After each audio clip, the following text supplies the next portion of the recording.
Kalau bicara soal perkembangan dakwah, kita melihat pengemasan dakwah itu sendiri. Kalau kita bicara soal visual ya, pengemasan dakwah itu sendiri sejauh ini semakin kreatif. Gitu. Jadi ada cara-cara yang mungkin teman-teman juga merasakan begitu ya. Jadi ada banyak media-media yang digunakan, mungkin dari podcast, ya kan? Ini salah satunya gitu ya. Salah satunya juga.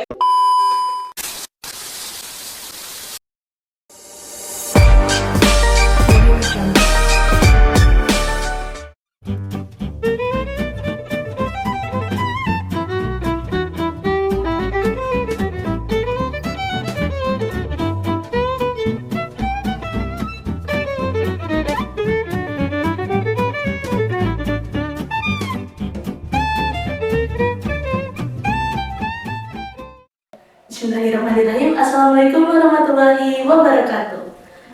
Halo semuanya, saya Lea Puspitasari sebagai host podcast dalam Al-Intisya Muhasin. Dan topik kita hari ini ialah akan membahas tentang industri dakwah di Indonesia. Dan saya dibersamai oleh Ustazah Salsabila Makfur, ST, atau biasa disapa oleh Ustazah Bella ya? Ustazah Bella.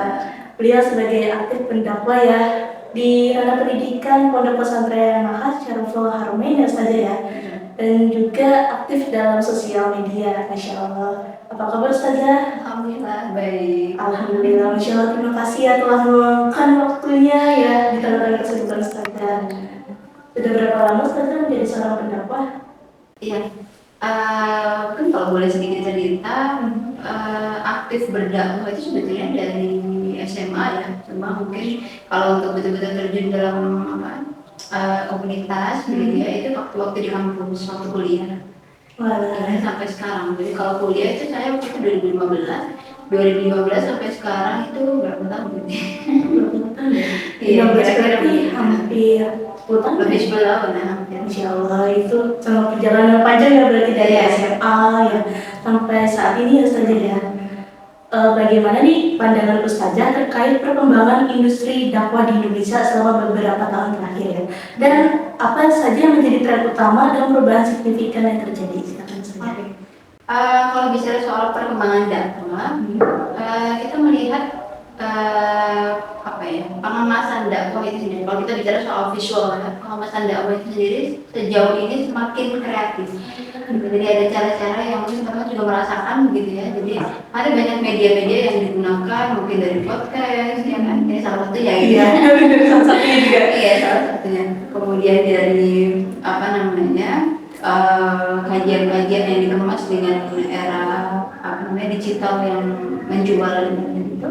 Nah itu dibandingkan dengan tahun-tahun sebelumnya, mungkin 20 tahun yang lalu gitu kan sangat jauh. Jadi sekarang itu euforianya atau suasananya itu masya Allah, di mana-mana orang bicara soal dakwah, orang bicara soal kajian, orang bicara soal kegiatan-kegiatan Islam. Kan mungkin teman-teman kalau melihat di kalangan para artis sendiri kan ada ya kajian-kajian begitu ya. Kemudian ada di kalangan public figure juga sudah bukan hal yang asing lagi mereka itu mendekat kepada majelis-majelis keilmuan. Jadi dalam hal ini kita bisa melihat dakwah sudah berkembang pesat sejauh ini. Kalau terlepas di sana itu ada mungkin kurangnya, ada catatan atau seperti apa itu menjadi evaluasi kita bersama. Tapi yang jelas itu upaya yang boleh dikatakan berhasil ya untuk mendekatkan dakwah Islam itu sendiri bisa menyentuh semua kalangan. Masya Allah. Berarti karena perkembangan teknologi juga ya, jadi mempengaruhi semakin pesat ya. Dan kita lihat nih, apa perbedaan dakwah pada zaman Rasulullah dengan pada zaman sekarang, dan bagaimana tantangan dari dakwah itu tersendiri. Kalau bicara soal perbedaan ya dari zaman Rasulullah dan sekarang itu, yang jelas mungkin dari segi tadi medianya, sarana atau kemudian menyampaikan dakwah itu sendiri. Kalau kita sedikit bicara soal gimana generasi para sahabat terdahulu, dakwah itu kan dilakukan dengan mengetuk door to door ya. Itu. Bagaimana kemudian cerita ketika seorang Umar bin Khattab dia masuk Islam, dia ketok rumah para sahabat yang lain satu persatu untuk menyampaikan, saksikan bahwa Umar sekarang sudah masuk Islam. Jadi kurang lebih bahasanya itu disampaikan langsung gitu ya, face to face. Kemudian pun kalau misalnya harus mengirim risalah atau mungkin surat dari Rasulullah sebagai pemimpin atau kepala negara pada saat itu yang dilakukan itu kan harus dengan menggunakan jalan darat, nggak ada jalan yang lain. Mungkin pakai kalau sekarang broadcast message gitu itu kan nggak ada yang pesan-pesan yang di broadcast, atau mungkin pakai media atau apa itu kan belum ada. Jadi memang menjemput bolanya itu dengan melakukan perjalanan yang berbulan-bulan, misalnya dari Madinah pada saat itu sebagai pusat pemerintahan Islam harus ke daerah Roma misalnya, itu pun belum tentu kembalinya hidup atau tidak. Karena ada yang beberapa utusan itu ceritanya dibunuh di tengah jalan. Tantangan banget gitu itu ya. banyak tantangan gitu. Nah, sementara kalau sekarang itu artinya tantangan fisiknya tadi itu lebih banyak kalau pada zaman itu. Kalau sekarang mungkin tantangan fisiknya itu kalau untuk kita ya di Asia Tenggara itu tantangan fisiknya tidak begitu kita rasakan sebagaimana tantangan saudara-saudara kita di Timur Tengah sana. Yang terjadi kalau di kita itu berarti mungkin tantangan-tantangan dari segi budaya, dari segi penyesuaian komunikasi, bagaimana supaya dakwah tadi itu tidak dianggap hanya milik sebagian kalangan saja. Mungkin teman-teman juga pernah tahu ada gesekan-gesekan antara kelompok dakwah misalnya gitu. Itu kan bukan hal yang asing ya. Itu tantangan kalau kita di Indonesia itu mungkin seperti itu yang menjadi hambatan. Jadi masih ada perbedaan gitu ya dari segi hal-hal yang sebetulnya itu masalah cabang, tapi seolah-olah menjadi suatu masalah yang diperdebatkan sedemikian rupa. Sangat panjang juga ya perjalanan dari dakwahnya juga ya. Dan kita lihat nih ke Indonesia ya, apa perkembangannya begitu pesat tentang dakwah di Indonesia saat ini?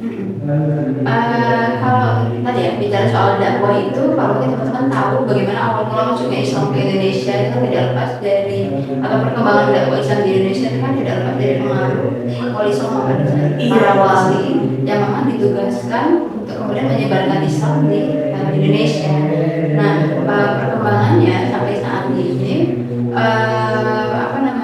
tadi yang menyampaikan dakwah itu bukan hanya kalangan para ustadz saja, mungkin gitu ya, banyak anak-anak muda, banyak orang-orang yang kemudian juga mulai sadar karena dakwah itu sebetulnya esensinya kewajiban setiap muslim ya. Jadi tidak harus kemudian menunggu dia menjadi ustadz, kemudian menjadi para ulama, meskipun ini bukan berarti kayak membenarkan bahwa kita nggak belajar apa-apa tahu-tahu menyampaikan dakwah kan. Karena kalau seperti itu nanti jatuhnya kita hanya menyampaikan yang salah. Seperti misalnya yang terbaru kalau teman-teman tahu ya, ada seorang mungkin nggak tahu ya pendakwah juga yang kemudian menyampaikan makna Al-Qari'ah yang itu berbeda dengan Al-Qari'ah. Nah itu nanti banyak pembahasannya, tapi itu karena ketidakpahaman terhadap bahasa Arab, jadi seolah-olah menafsirkan bahwa ayat itu bercerita tentang seorang qari itu macam pembaca Al-Quran. Padahal sebenarnya tidak tentang itu ayat itu. Nah, kan kalau tidak didasarkan dengan ilmu kan nggak bisa. Artinya dakwah tetap bisa dilakukan oleh siapapun gitu ya.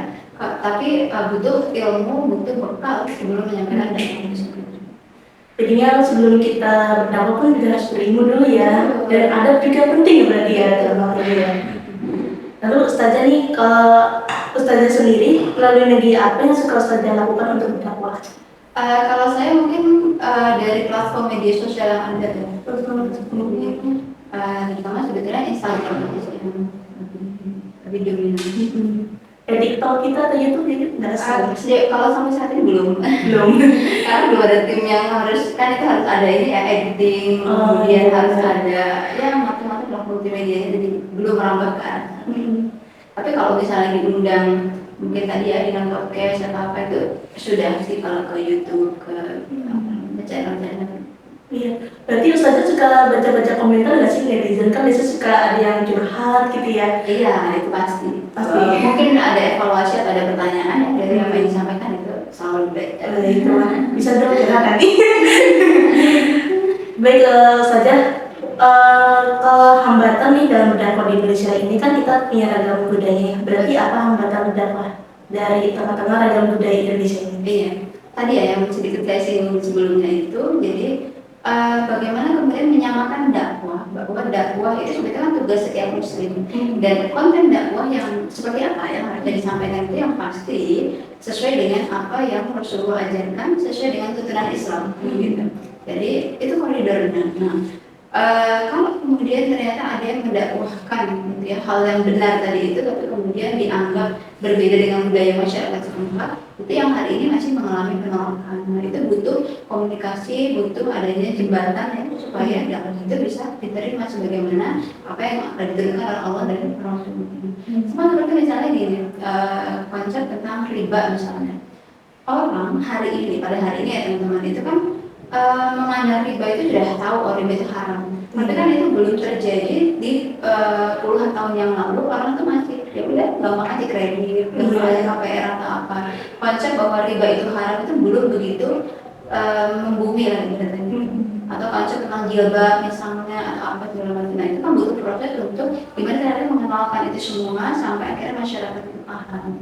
Nah jadi yang menjadi tantangan itu adalah sebetulnya bagaimana bisa mendeliver ya, menyampaikan, mentransfer konten dakwah supaya bisa diterima oleh masyarakat dengan tepat dan sebagaimana aturan syariatnya. Iya.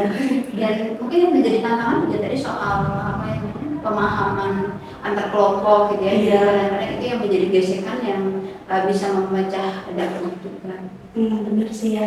Ustazah kan dari pengalaman juga ya, kalau misalkan saya berdakwah kan ada orang yang berpikiran atau nggak juga komentar gini kalau untuk itu urusan aja gitu, jangan ngajak-ngajak gitu. Padahal kan kita tuh ingin mengajak kebaikan gitu. Dan juga kan apalagi lewat ranah sosial media ya, banyak juga yang mungkin ada yang bergesekan gitu ya, ada komentar negatif gitu. Ustazah pernah ngalamin nggak sih, dan apa yang harus Ustazah lakukan itu terhadap orang tersebut? Iya.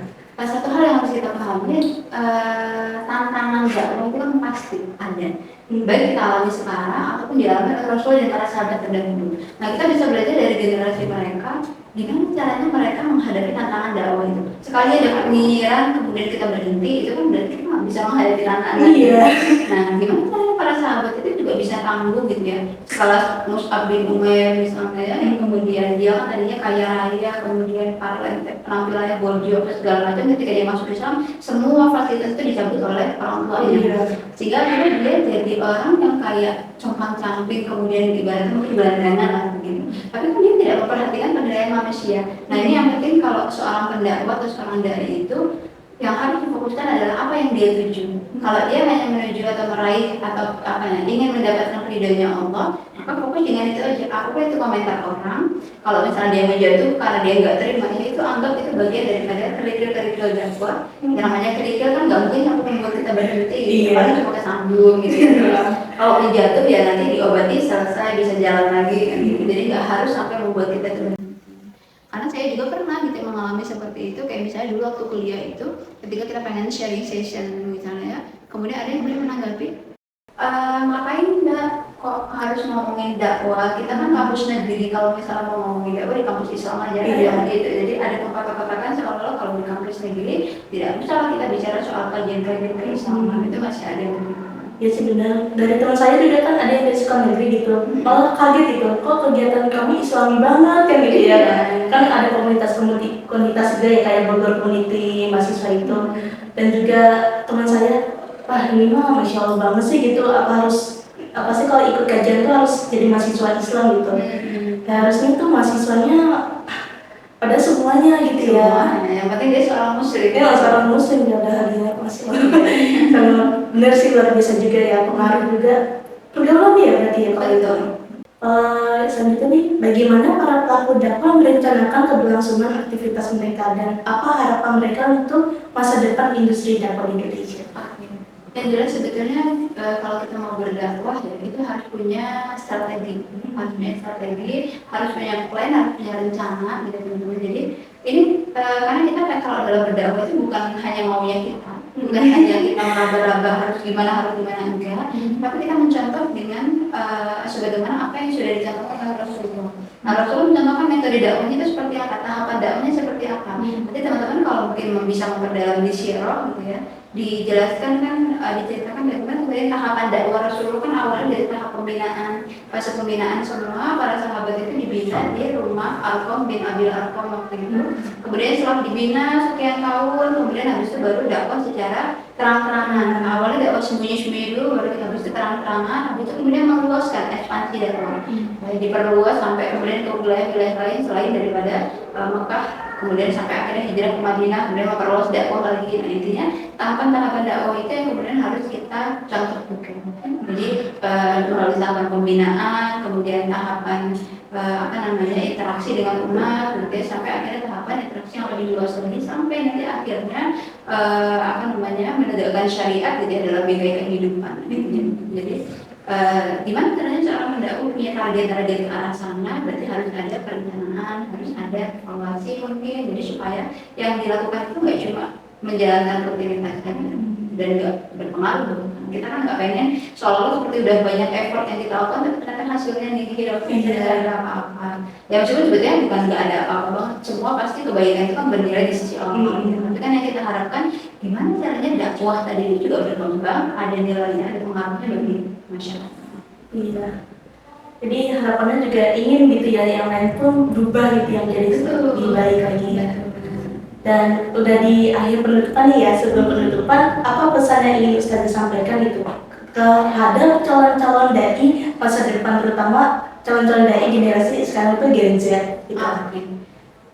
Pesannya ya terus perkaya diri dengan bekal-bekal agama ya, bekal-bekal keislaman, karena kita belajar agama, belajar ilmu Islam itu tidak cukup hanya misalnya 6 tahun kuliah dan 6 tahun sekolah di sekolah Islam semuanya, kemudian 4 tahun kuliah di kampus Islam, bukan hanya begitu, tapi ilmunya Allah itu luas banget. Jadi kita mau atau tidak untuk belajar, mau atau tidak untuk kita memperkaya bekal diri kita. Nah, setelah itu ya, setelah kita punya bekalnya, jangan minder gitu ya, atau jangan menutup diri dari perkembangan teknologi yang ada.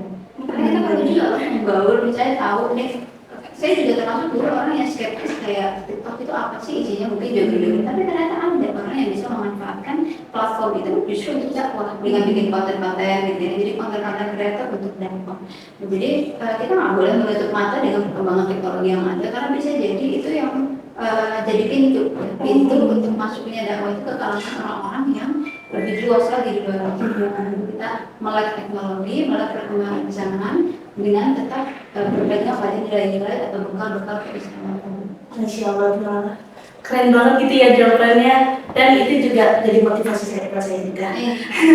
Dan berarti kita pun juga harus memanfaatkan teknologi ya untuk berdakwah ya. Jadi enggak ngapain sih teknologi mah, mendingan buat yang seru-seruan aja kan apa gitu ya, buat streaming atau juga buat hal yang lainnya ya.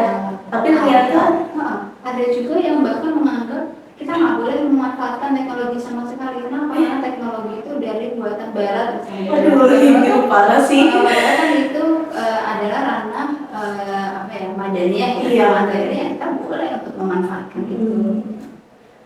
Ada hal selagi bisa memberikan manfaat positif gitu ya, itu bisa jadi jembatan kita untuk berdakwah terus ya teman-teman semuanya. Baik, terima kasih Ustazah atas waktunya ya, atas jawabannya juga yang sangat luar biasa. Masya Allah, jazakallahu khair. Sehat terus, sehat terus ya Ustaz. Saya juga jadi agak grogi banget ya dengan Masya Allah yang jawabannya sangat luar biasa sekali. Terima kasih banyak ya. Baik teman-teman, demikian podcast kita hari ini dan semoga memberikan manfaat juga ya kepada teman-teman semuanya. Dan apalagi untuk Gen Z nih ya, calon-calon dai pun juga meskipun berdakwah pun kan nggak hanya face to face ya, bisa juga melalui teknologi ya, teman-teman bisa memperkembangkan teknologi dengan membuat podcast seperti kita saat ini, atau juga membuat konten-konten kreatif gitu ya, atau juga yang suka lucu-lucuan tapi ingin berdakwah bisa melalui Mindakwah gitu ya, kan bisa suka rame ya, banyak di Instagram juga. Baik, terima kasih semuanya dan sampai jumpa lagi di podcast kami selanjutnya. Saya Lepus Tasari pamit undur diri. Wassalamualaikum warahmatullahi wabarakatuh.